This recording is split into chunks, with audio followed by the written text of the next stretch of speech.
What's good, my YouTube family? This is your girl, Defyne. I'm so nosy. I'm being nosy. I'm sorry. Alright. This is my video blog for today, June 6, 2012. Today, I'm going to let my daughter interview me. So, whatever she wants to talk about, that's what we're going to be talking about today. Alright? Ready, Sky? Yeah. Alright, what do you want to talk about today? When you make the poem Piece to Success, how did you feel when you made the poem? Okay. Sky asked me, when I made the poem Keys to Success, how did I feel when I made the poem? I was excited, but I was nervous because shout out to my homeboy Sincere too, who allowed me to bless his CD with my work. I did not know at the time that I would be living by the words that he asked me to write. He gave me a beat, emailed it to me, told me he liked my work and he wanted me to be on his track. So cool, he sent me the beat. Took me 3 weeks. The day I got the track to him, I actually got to the studio, recorded it, and got it to him, was the last absolute day that he needed it for his track. So I sat on it. I was like, I don't know, you know, I'm used to writing from the heart. I'm not used to writing when people ask me or having a specific topic to write on. He told me Keys to Success was the title of the album, and he wanted me to go with it from there. So I must say I was very nervous. I was very scared. I didn't know if he would like it, but he did, and I think it came out pretty well, and I actually listened to it to this day to motivate me to keep moving forward. And your first book that you wrote, you gotta talk up. in your first book that you wrote, how did you encourage yourself to write it about what you wrote about? In my first book, Growing Pains, it wasn't actually supposed to be a book. Actually, Growing Pains was my diary. It was my journal that helped me make it through some heartaches and pains from my past. And my very first year, when I started working at State Farm, one of my co-workers, she was going through some trials and tribulations, basically with her relationship, and I told her she hadn't seen nothing. Like, I had been through the ringer with guys and falling in love, and so I brung my journal and let her take it home and let her read it, and she encouraged me to write a book about it. And so that's what I ended up doing. But that was the encouragement to see that I had helped somebody else, that she had a shoulder to lean on, that she wasn't the only one that has gone through things, was the encouragement for me to go ahead and get my work published. Okay. The next book that you're going to write, are you going to write about your life, or are you going to tell people this is what I've been through? Like, what's your next book going to be about? Do you have a script back there? Mommy. Sorry, I'm drinking water. It's hot. Water. 1 second, Myra.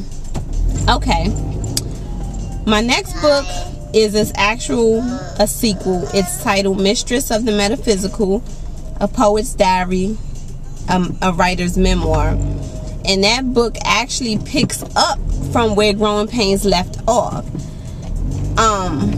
Growing Pains, I'm going to give you a little bit of insight into it. Growing Pains,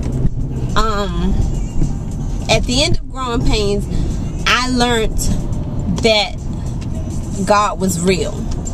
I learned that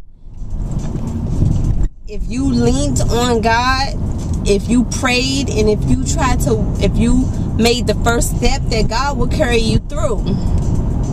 That's what I believe the first half of my life, that's what the lesson was for me. And so, as you all know, I mean, really, you're just gonna run us off the road?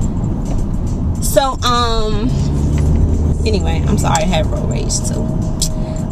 So, at the end of growing pains, what happened was I was engaged, and Samira was a newborn, and some things happened where I had to leave him.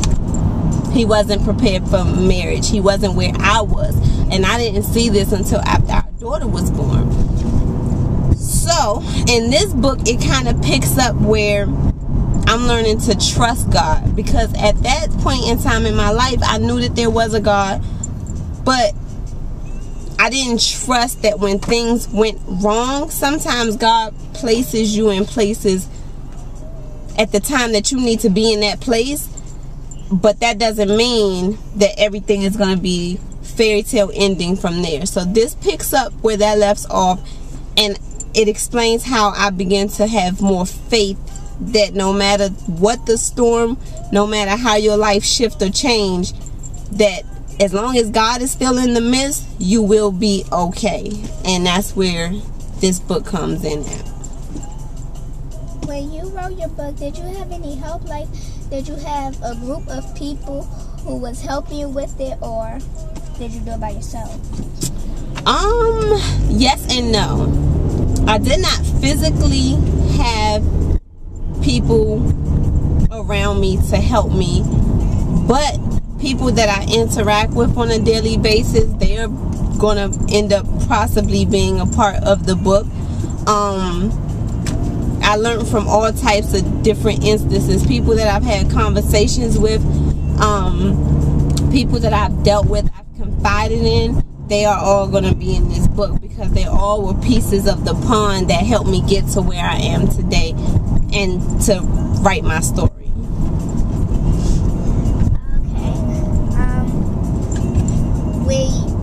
So in your first book, when you was talking about marriage and how it left off with your other book, so how do you feel now that you're married, and now that you're married to a good guy, and how your life is going now?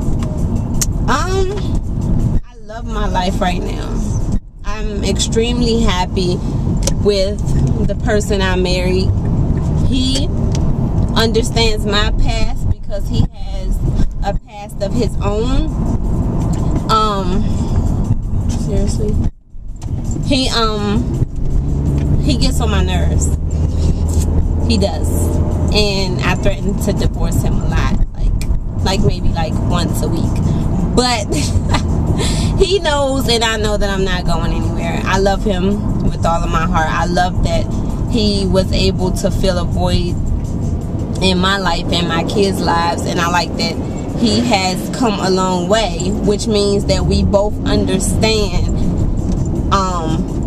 He wasn't raised with a silver spoon, and neither was I. So I think both of us, having past where we've been hurt, we felt neglected, we felt alone, and these are our personal opinions, of course. I think that all of that plays a part in our bond, in our marriage, and I'm very, very happy with where I am today and who I've grown to be. That's very good. So this is my opinion. Okay. When you should really be happy with you right now, because I understand the people who you were with before. I understand that they may not have been they may not have understanding your life or anybody else's life that you had. So my thing is, how does it feel to be through life to be with different guys through years and have 3 children that you need to take care of? It's very, very difficult because sometimes when you have children, you don't feel like you have enough time to really get to know people because you're always trying to fill a void, meaning you're always trying to close a gap so that you have a family. The worst thing I think for a mom is to have a broken home, because your child, once you have a child, your child depends on you to seal that gap. You don't want to bring your child up where they have to go out the home to visit their father, or maybe their father's not in their life, or whatever the situation may be. So it's very, very difficult to try to date and find that right person. And that's where I think a lot of moms go wrong, because we are so eager to find that and close that gap to right the wrong that we've made in our past, and it ends up making a bigger deal than's necessary. So it was really hard for me dating and trying to find somebody to actually form that bond with in my house. To me, it sounds like as you were growing up, it was a struggle for you to think so. Since if it was a struggle for you growing up, how did you know what you wanted to be when you grew up? How did you know if you wanted to be an author or a writer? I didn't know that I wanted to be a writer. I always knew. Okay, baby. I always knew that I wanted to. I always knew that I was very, very good at my English, my grammar, and writing, because my mom corrected every single piece of writing I did. She doesn't care if it was pleasure writing, if I was creative writing, if I was just playing. She always corrected my work. So I always knew that I was very, very good at expressing myself on paper. And I guess that's just what God had planned for me, because I had no intentions on being a writer or a poet. But it's something that I love to do. Now, the person who you met. Mm-hmm. How did you and him, how did y'all figure out that y'all wanted to clean houses? How did y'all know that how to start a business, or that y'all really wanted to clean houses? Oh wow. How did me and JD start cleaning houses? Well, once we got married, and this has to be my last question because we gotta go get dinner, but I was working full-time at State Farm Insurance as a claims rep for Max James' office. Woo-woo. And my husband didn't feel like much of a husband because he didn't have a job. And in DC, you have to have some type of, it's about who you know in DC. And his background is from Florida, construction, and to be honest, street pharmacy. So with that being said, it was hard for him to find work. So what I did was I wanted my husband to feel like a husband. I didn't want him to feel intimidated by me. I didn't want him to feel intimidated by me. So what I did was I quit my job. My husband has OCD. He was brought up in a military household. He cleans out of this world. So I figured it was all or nothing. Like I said again, in this part of my life, I'm learning to have faith. So what I did for my husband was I quit my job. I started a company. I had to be the face because people, wouldn't let him come in their house. Which makes sense. He's a 30-year-old man. Like, nobody's just gonna welcome him in. So what I did was I made a website. I reached out to people on Craigslist starting out, and I got him work, and I went with him and kind of taught him the business end of it, and that's what we end up doing. And now my husband has a job. He takes care of the bills, and he feels much better about himself, which helps him grow in the process as well. And can we wrap it up, because we gotta eat? Yes. Okay, you wrap it up. Yes. These are the questions that I really wanted to know about my mom's life, and I could tell, like, the way I've been acting, I know that I've been kind of hard with her too. So that made, what she just told me, that made me really think about how I should act now. Thank you. Thank you. Talk to y'all soon. Bye.